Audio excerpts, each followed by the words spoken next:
فیض رضا جاری رہے گا، فیض رضا جاری رہے گا۔ وجود پر دلائل دیے ہیں۔ مولانا رومی رحمت اللہ تعالی علیہ مثنوی شریف میں ایک حکایت نقل فرماتے ہیں۔ آپ لکھتے ہیں کہ ایک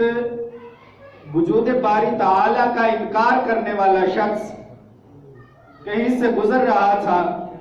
تو وہاں ایک قاری صاحب بیٹھے قرآن پڑھ رہے تھے اور وہ تلاوت کر رہے تھے سورہ ملک کی، اور وہ آیہ مبارکہ پڑھ رہے تھے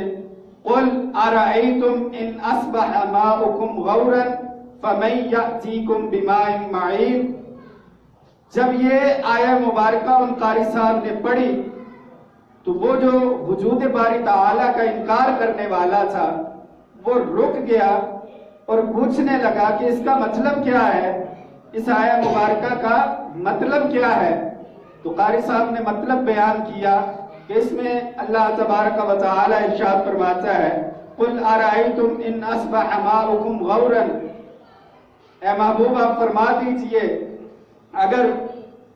صبح کے وقت تمہارا پانی زمین میں دھنسا دیا جائے، تمہارے پانی کو زمین کی گہرائیوں تک لے اللہ تبارک و تعالی لے جائے، فَمَنْ يَأْتِيكُمْ بِمَاءٍ مَعِينٍ، تو کون وہ ذات ہے کہ جو اس پانی کو دوبارہ اوپر لے آئے اور پانی تمہاری نظروں کے سامنے بہنے لگے؟ تو وہ وجود باری تعالی کا انکار کرنے والا شخص کہتا ہے کہ ہم اس میں کون سی بڑی بات ہے،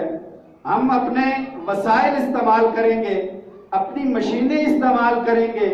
اپنے جو اسباب ہیں ان کو استعمال کر کے پانی کو واپس زمین کی اوپر والی سطح پر لے آئیں گے، یہ کون سی بڑی بات ہے؟ وہ اس طرح ان قاری صاحب سے، قرآن پڑھنے والے سے مذاق کر کے، ٹھٹھا کر کے چلا گیا۔ رات کو جب سویا خواب دیکھتا ہے، خواب میں ایک